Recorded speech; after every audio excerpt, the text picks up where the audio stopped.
இப்போ நான் வந்துட்டு 4 உருளைக்கிழங்கு எடுத்திருக்கேன், பெரிய உருளைக்கிழங்கு. அதை நல்லா உப்பு போட்டு வேக வச்சு மசிச்சு எடுத்துக்கலாம். இந்த மாதிரி 4 உருளைக்கிழங்கு எடுத்துக்கோங்க. அப்புறம் பிஞ்ச் சால்ட் எடுத்திருக்கேன், 1/2 கப் சோள மாவு எடுத்திருக்கேன், பிரெட் கிரம்ஸ் 3/4 கப் எடுத்திருக்கேன், மிளகாய்த்தூள் 2 டேபிள் ஸ்பூன் காரத்துக்கு ஏற்ப, சீரகத்தூள் 2 டேபிள் ஸ்பூன் எடுத்திருக்கேன். இவ்வளோ தான் நம்மளோட பொட்டேட்டோ ஸ்மைலிக்கான இன்க்ரீடியன்ட்ஸ். ஆயில் வந்து தேவையான அளவு. இந்த மாதிரி உருளைக்கிழங்கை நல்லா மசிய வச்சு எடுத்தாச்சு. இப்போ இந்த உருளைக்கிழங்கோட நம்ம எல்லா இன்க்ரீடியன்ட்ஸையும் ஆட் பண்ணிடலாம்.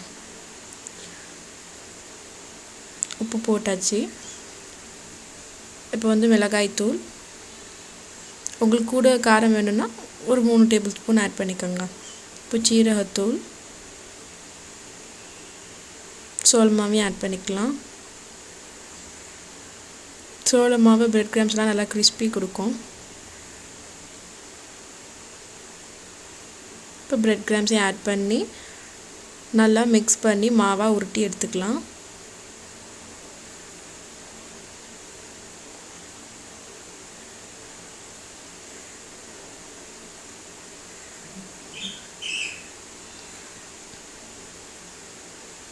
இப்போ ஒரு பிளேட்டில் எண்ணெய் தடவி வச்சுக்கலாம், மாவு வந்து ஒட்டாத அளவுக்கு. இப்போ மாவை நல்லா இந்த மாதிரி உருட்டி எடுத்துக்கிட்டாச்சு. கையிலையும் எண்ணெயை தடவிக்கங்க.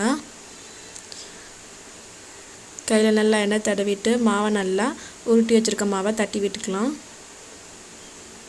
தட்டி விட்டுட்டு பொட்டேட்டோ ஸ்மைலிக்கான அச்சு இருந்துச்சுன்னா அதை வச்சு நீங்கள் யூஸ் பண்ணிக்கோங்க. இல்லைன்னா ஒரு சின்ன டப்பா மூடி எடுத்துக்கோங்க.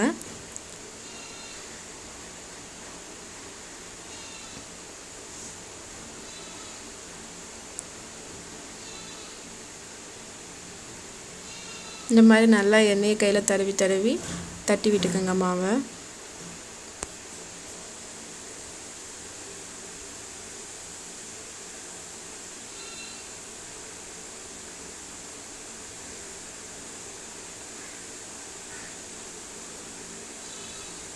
நான் இன்றைக்கி ஒரு சின்ன மூடி தான் எடுத்திருக்கேன், டப்பாவோட மூடி.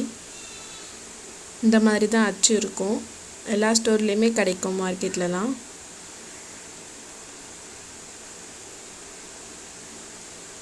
இப்போ நான் ஒரு மூடியை வச்சு இந்த மாதிரி அச்சு வச்சுக்கிட்டேன்.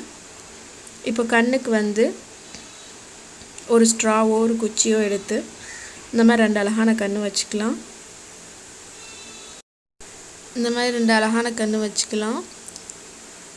வாய்க்கு வந்துட்டு ஸ்மைல் பண்ணுறாப்புல ஒரு ஸ்பூன் எடுத்துக்கோங்க.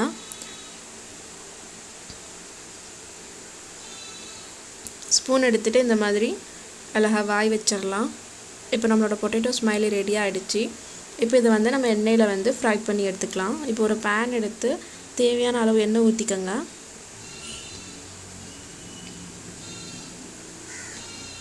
எண்ணெய் நல்லா சூடானதும் நம்ம இந்த பொட்டேட்டோ ஸ்மைலியை போட்டு ஃப்ரை பண்ணிக்கலாம்.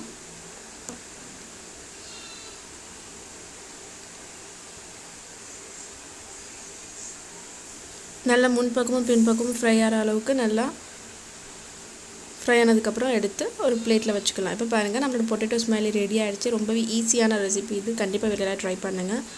சப்ஸ்கிரைப் பண்ணாதவங்க சப்ஸ்கிரைப் பண்ணுங்கள், லைக் பண்ணுங்கள், ஷேர் பண்ணுங்கள், கமெண்ட் பண்ணுங்கள். தேங்க்யூ ஃபார் வாட்சிங் மை வீடியோஸ்.